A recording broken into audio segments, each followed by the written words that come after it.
Welcome to Biztech's Startup Show, where we feature startup companies across industries as they build and scale their businesses. Today's featured company is iMotorbike, which claims to be the #1 motorbike online classified ads e-commerce website in Southeast Asia, now providing a fast, secure, and simple, trouble-free online experience. Now, iMotorbike also enables its users to access numerous services across including renewal of insurance, road tax, as well as financing. Now, to tell us more about iMotorbike.com, we have its CEO and founder, Gil Carmo. Gil, welcome to the show. Hi, Brian. Thank you for having me. Pleasure to be here. So it's always awesome to be able to share about iMotorbike and what we do. So jumping straight, I'd like to let you know that so iMotorbike until now has basically been building the largest community of buyers and sellers of motorbikes across the Southeast Asia region, and we have now basically a very, very unique business. There's no equal in terms of motorbikes in the space, also addressing the largest means of transportation in the region, which is actually motorbikes, right? We are currently looking at a much more transactional operation where we help buyers and sellers to get connected in a very unique way. Pretty much, Caravana business model, the locals, Karu, Karsam, and that's the model that we're approaching for the motorbike scene currently. Okay, so you're evolving your business model then, but you were started in 2016. What inspired you to start iMotorbike? Right. So look, it's fairly simple, right? I've always been very passionate about two things: anything petrol related and the online space. And coming to Asia and seeing the massive blue ocean of motorbikes and pretty much untapped on the digital world, it was just kind of a no-brainer that we had to support the digitalization of this vertical. Okay, and you've got a very interesting founding team. And I want to start with you. You are Portuguese. You were former country manager of Shopback. You were from Lazada before, prior to starting iMotorbike. Tell us what brought you to Asia and how you put this team together. So it really was out of the blue. I got an offer from from Portugal to come to Vietnam to open the Chamber of Commerce of Portugal in Vietnam, in Ho Chi Minh City. That was 2012, and that's when I got to know Asia. Actually, I had traveled then throughout all the other side of the world, but Asia was brand new for me, and that was quite exciting. Got me really a firm believer that I should stay in the region for the longest possible period, because all the vibrant eagerness, need of growth and getting things done and how people interact with them and so on, that's really what triggered. And how about your team itself? Tell us a little bit about your co-founders and the team that you've assembled. Yeah, so it's a combination of several different points of interaction throughout the years that you build relationships with bright people. You understand how they operate and work. Pedro is with us since day one, second ex-entrepreneur, my co-founder, CTO, extremely strong background, super solid guy, holding all our infrastructure up until today. Also Portuguese.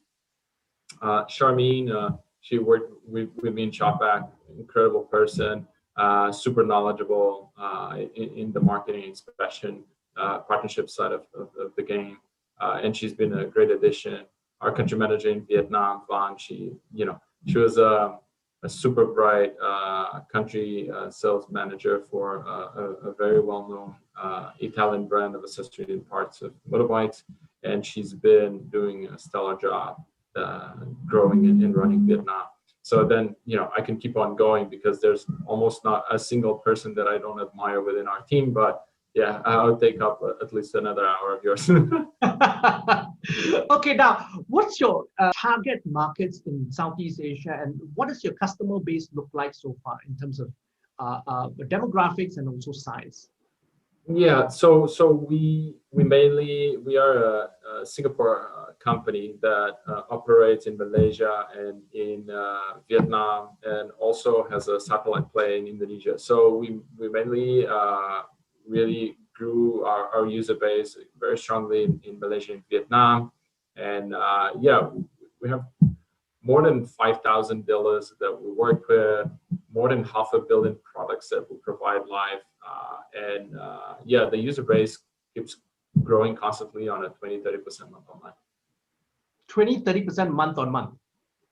Wow, that's outstanding growth. Who do you see are your biggest competitors in the region? Because obviously in the online car space, there are the likes of people like Kavana and Karsam and stuff like that.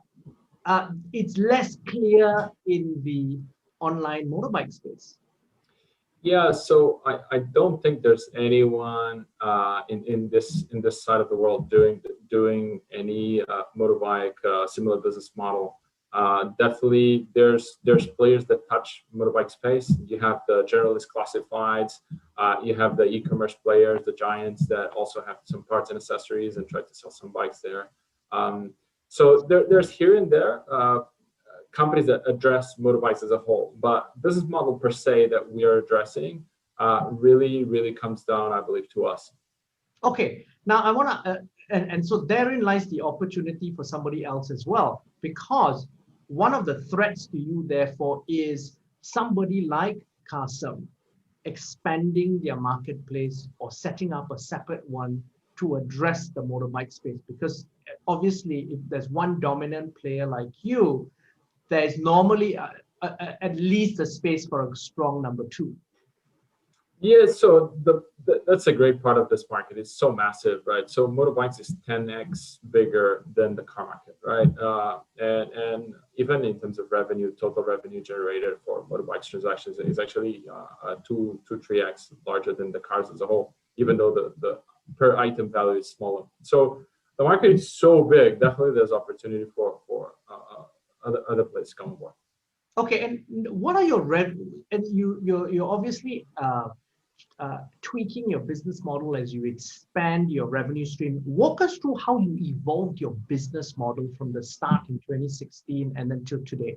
Yeah, I think there's a natural strategy learning systems that you have throughout all the journeys, right? So it's, the approach was we need to grow community, because that's the key most important factor in any business that you build today, is like getting the community of people that actually value what you're doing, and they come together to our platform. So in the past, we have been extremely bullish on getting all the buyers and sellers in the entire region to get to know us, to interact with them in our platform. But at a certain point in time, you also need to have the monetization side growth, right? So we've been always very focused in community. That's not necessarily the one that the strategy that immediately brings you the revenue that is necessary for you to have a longer term perspective, right? But is what builds the fundamentals for the later stage growth, and that's what we are addressing now. Like with the enhancement of the model, is guarantee that we come on top of a transaction and way more scalable in that time. And what are the challenges that you faced as you grew the business from 2016 to today, and how did you overcome them? One of it obviously is motorcycles are far more local in terms of businesses, and therefore as a foreigner, did you find that, was that one of the challenges that you faced in terms of understanding and also getting acceptance with the dealers and so forth? It's a funny question, because even I was one of the first persons, obviously, to actually sit in front of dealer shops and talk with them and getting to onboard our platform. And to be honest, I was always just received with great harmony and kindness. So there's nothing like a constraint that I would see in there, but definitely there was a lot of learnings, and there's a lot of what we did up to today was kind of helping to digitalize all this retails, right? So people that weren't digital at all, we brought them to a platform to help them to find new customers. The same for the buyers, getting access to a very well established, clear, transparent platform that would tell them like what's the best option for their next purchase. So to be honest, constraints comes always in scale of any product, and we faced naturally the educational part, understanding the perceived value of the internet and what we are doing to help them grow their businesses as well, for the dealers. And then obviously for the consumer, there's the scalability part. How do you build user multiple? How do you add value? So as a marketplace, you always need to grow supply, demand, and you need to understand which one comes first, and that actually is going to pan out in a brighter result. So I think I could spend hours talking about constraints and how we overcome them, but all in all, is the natural. I think all platforms face the same. I've noticed that in Lazada and Shopify, whatever peer founders communications that I have. Like the educational piece is where you need to spend most of the time in terms of passing the message of what you're doing and how that helps the market. Where was your point of inflection for growth? Because I'm sure in the beginning it was really tough. As you said, with any platform, there's an education process. When was the inflection for growth in Malaysia and Vietnam? Look, I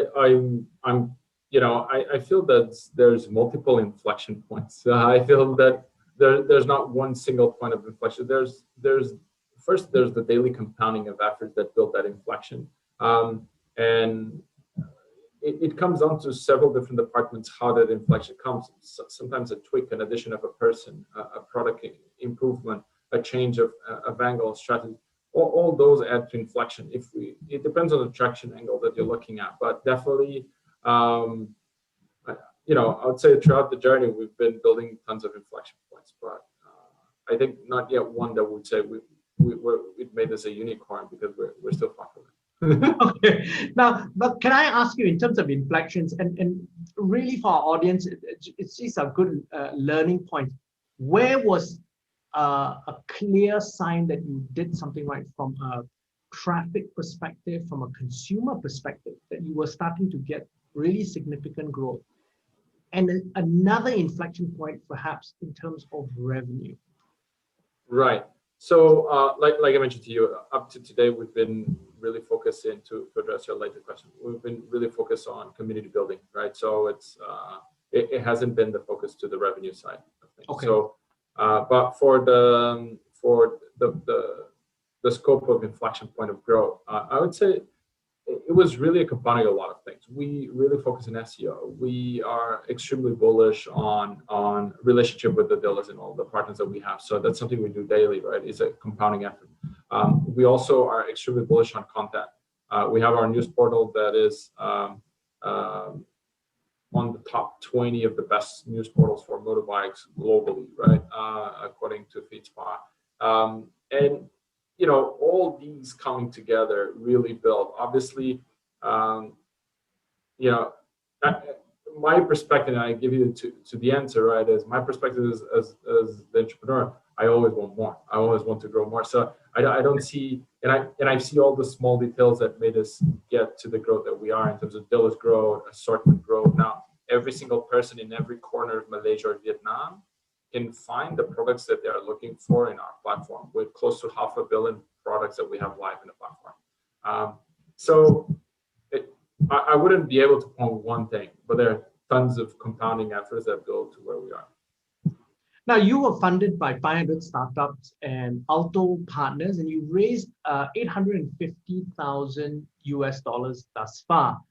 Where are you now, right now, in terms of your funding plan, and what's the strategy moving forward?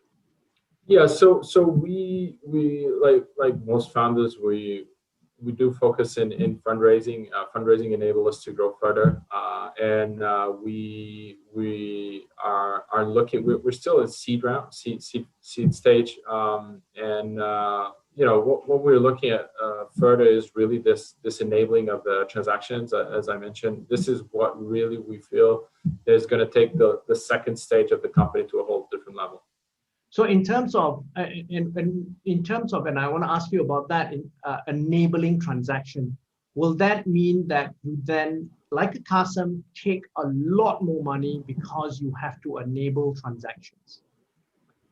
I would say what matters is how we really interact with the customer, how much compounding build up. If you just saw like Caravana just got in the Fortune 500 list, right?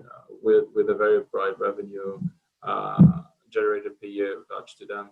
But it really comes down to how much revenue, GMV, how many items are you transacted daily, how much value you're adding to society in that front, right? And then all comes together, right? And what sort of amounts are you looking at for your to raise at the next stage? Well, we don't have a set in stone right now.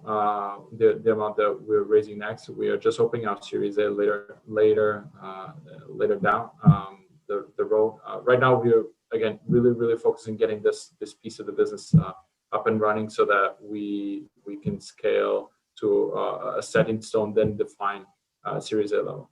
Okay, and strategy-wise, where do you see iMotorbike long term? Wow. That's a 5-hour answer, but let me make it very short for you. I really see that we are the go-to player when it comes to buying and selling motorbikes in any of the markets in the region. Okay, that's short and sweet. Final question. You've been involved in Lazada, Shopback, and then now your own startup. You've learned a lot in your entrepreneurial journey. As well as your professionally, because you were in Lazada in the early days, Shopback early days. What can you share with other entrepreneurs that you've learned in your journey so far? Okay. Look, I consider myself still a very young person on the learning side of life, but I definitely feel that's one key thing that I've learned in the past few years is being more patient, maybe more persistent and more humble. These three things will definitely take you to a much further end than not. I think I've learned so much, and I'm so grateful to all those experiences that I had, and to all the people that I interacted with that gave me so much of their own knowledge through example or direct mentoring. That, again, I'll stick to the patience level. This applies in a very wide range of things that you do in the day-to-day, right?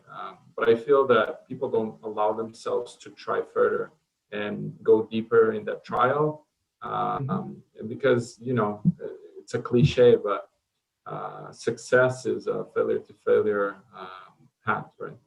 Yes. Gil, thank you very much for coming on the show. Thank you very much for your time, Brian, and for having me. I'm Brian Fernandez, and I've been speaking to iMotorbike's CEO, Gil Carmo, on Biztech's Startup Show. This video will be on our Facebook and LinkedIn sites, as well as our website, www.biztech.asia. Please like and subscribe to our various platforms. Thank you very much for tuning in.